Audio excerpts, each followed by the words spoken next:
इस यूपी चुनाव के परिणाम से जो संकेत निकलते हैं वो संकेत आने वाले समय में बिहार की ओबीसी राजनीति में कितनी बड़ी हलचल मचाएगी, कितना बड़ा असर डालेगी और इससे तेजस्वी यादव को क्या नुकसान हो सकता है, इस पर हम डिकोडिंग बिहार के अगले एपिसोड में बात करेंगे।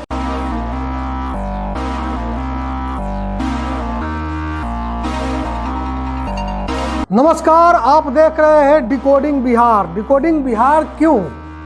इसलिए कि उत्तर प्रदेश के चुनाव परिणाम से सिर्फ उत्तर प्रदेश में भाजपा की दोबारा सत्ता वापसी नहीं हुई है, इसके साथ ही भारतीय राजनीति में, खास करके उत्तर भारत की राजनीति में बहुत सारे बदलाव हो गए हैं, होने वाले हैं और ये बदलाव कोई छोटे मोटे बदलाव नहीं है। तमाम ग्राउंड रिपोर्टर्स, तमाम यूट्यूब जर्नलिस्ट, तमाम यूट्यूबर्स के दावे, परसेप्शन और ऑब्जर्वेशन धरे के धरे रह गए। ये अलग बात है कि उसमें दोनों तरफ के लोग थे। तो अमूमन एक राज्य के चुनाव परिणाम से दूसरे राज्य का कोई लेना देना नहीं होता है, ज़्यादा नहीं होता है, लेकिन उत्तर प्रदेश के चुनाव परिणाम से बिहार पर क्या असर हुआ या होगा, हम इसकी बात करेंगे।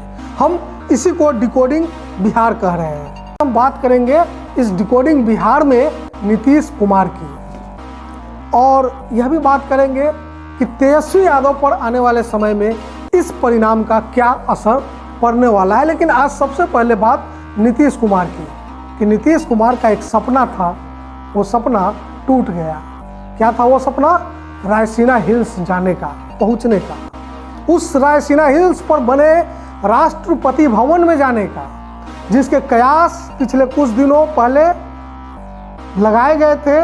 मतलब वो जो अफवाह थी किसी के भी जरिए फैलाई गई थी कि अब नीतीश जी राष्ट्रपति बनेंगे, ये कयास, हमारे यहाँ एक कहावत है बिहार में कि बिना आग का धुआं नहीं होता।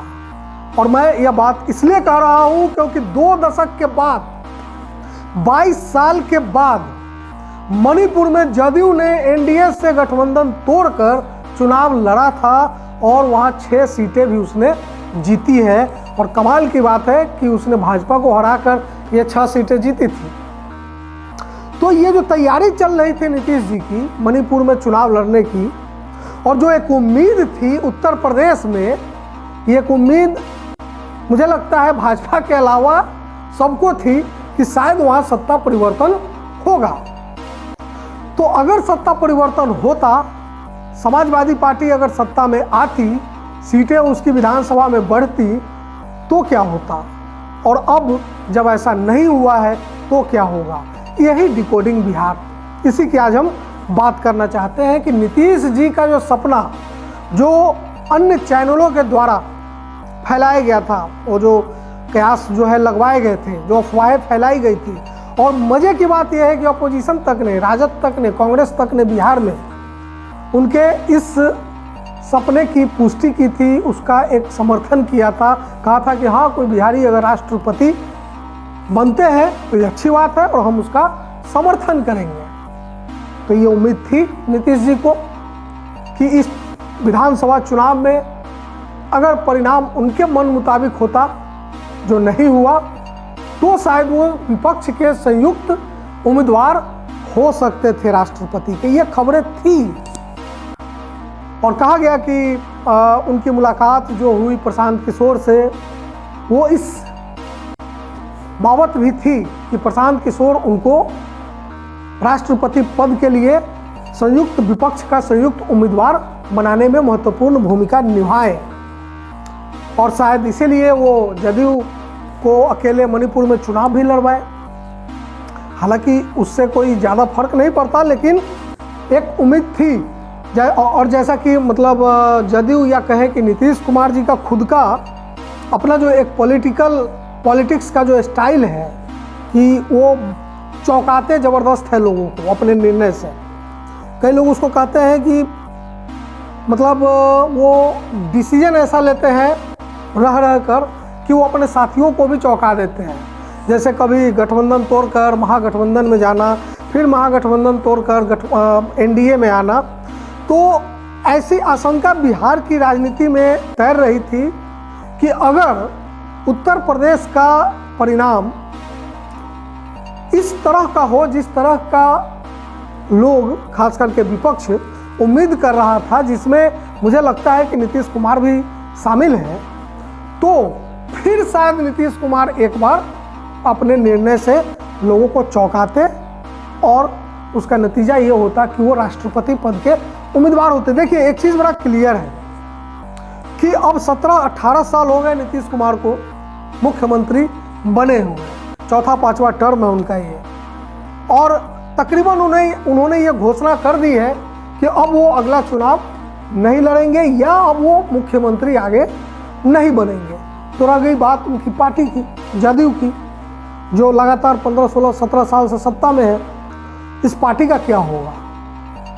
तो जो भी थोड़ी बहुत राजनीतिक समझ रखते हैं उनको पता है कि जदयू एक ऐसी पार्टी है जो कैडर विहीन पार्टी है, आधार विहीन पार्टी है।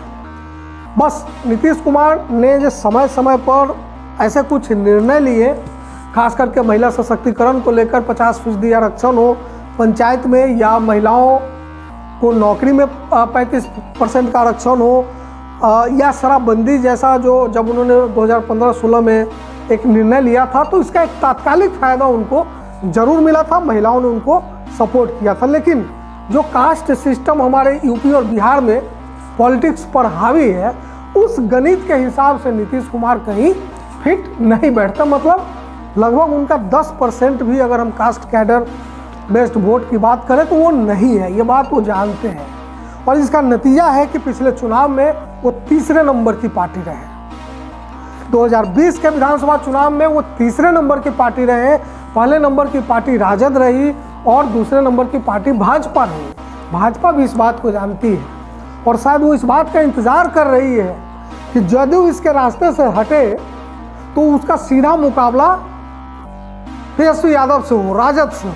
और जिस दिन ऐसा होगा उस दिन भाजपा अकेले दम पर बिहार में सत्ता में आने का मादा रख पाएगी। मतलब शायद उसका सपना ये साकार हो जाए। ये जो छोटा भाई की भूमिका में 17 साल से है बिहार में, ये अचानक बड़े भाई की भूमिका में बदल जाएगी, जैसा यूपी में हुआ। इस बार मुकाबला सीधा था भाजपा बनाम सपा का और भाजपा सीधे सत्ता में दोबारा आई।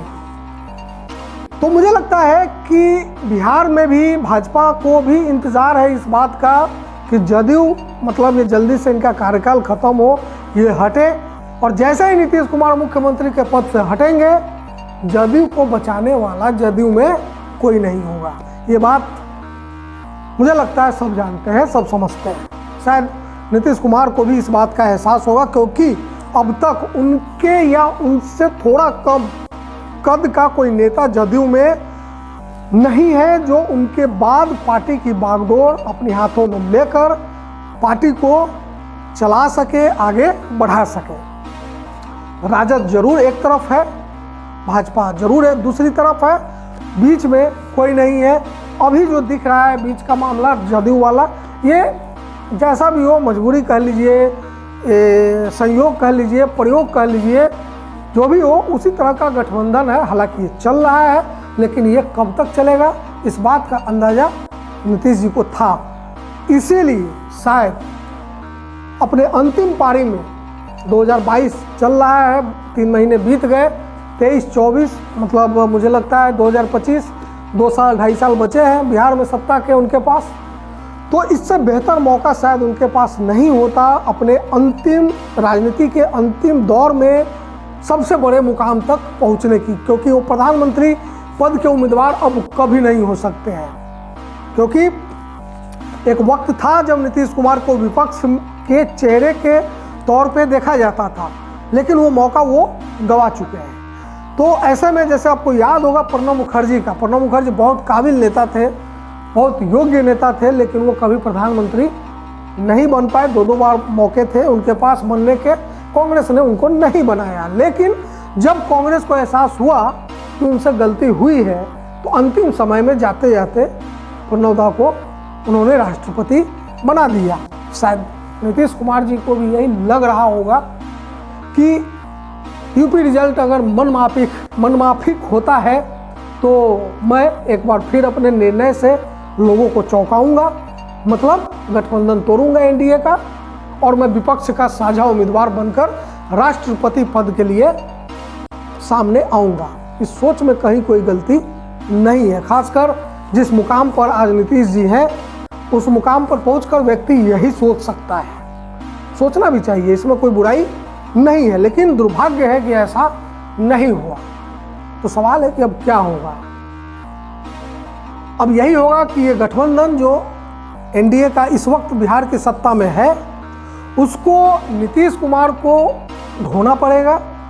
राष्ट्रपति पद का उनका जो सपना है वो ध्वस्त हो चुका है, और इनकी सबसे बड़ी चुनौती अब इस वक्त यही होगी कि वो अपने पार्टी को बचाए, पार्टी को आगे कैसे उस अस्तित्व को, पार्टी के अस्तित्व को बरकरार रख पाएंगे, इसकी रणनीति उनको बनानी होगी। और शायद वो ये सब बातें सोच भी रहे होंगे, लेकिन सबसे बड़ा सवाल यही कि इस पूरे राजनीतिक घटनाक्रम में बिहार का क्या होगा। तो बिहार का वही होगा जो राम रचि राखा, क्योंकि इस वक्त कोई भी जर्नलिस्ट, कोई भी एग्जिट पोल, कोई भी ग्राउंड रिपोर्टर यह बताने की स्थिति में नहीं है कि वाकई ग्राउंड में क्या हो रहा है। और आगे डिकोडिंग बिहार में हम बात करेंगे कि इस चुनाव परिणाम का, और जो सवाल है कि बिहार का क्या होगा। मैं बता रहा हूँ कि जो भी हो, अच्छा या बुरा मैं नहीं कह सकता जैसे मैंने कहा, लेकिन एक चीज़ मैं बिल्कुल दावे से कह सकता हूँ कि बिहार की राजनीति, मतलब जो एक ओबीसी राजनीति है, जिसके अगुआ तेजस्वी यादव है, जिसमें आप माई समीकरण देखते हैं, इस पर एक बहुत बड़ा आघात पहुंचने वाला है, पहुंच सकता है इस यूपी चुनाव के बाद। इस यूपी चुनाव के परिणाम से जो संकेत निकलते हैं, वो संकेत आने वाले समय में बिहार की ओबीसी राजनीति में कितनी बड़ी हलचल मचाएगी, कितना बड़ा असर डालेगी, और इससे तेजस्वी यादव को क्या नुकसान हो सकता है, इस पर हम डिकोडिंग बिहार के अगले एपिसोड में बात करेंगे। तब तक देखते रहिए फाइनल पोस्ट। नमस्कार।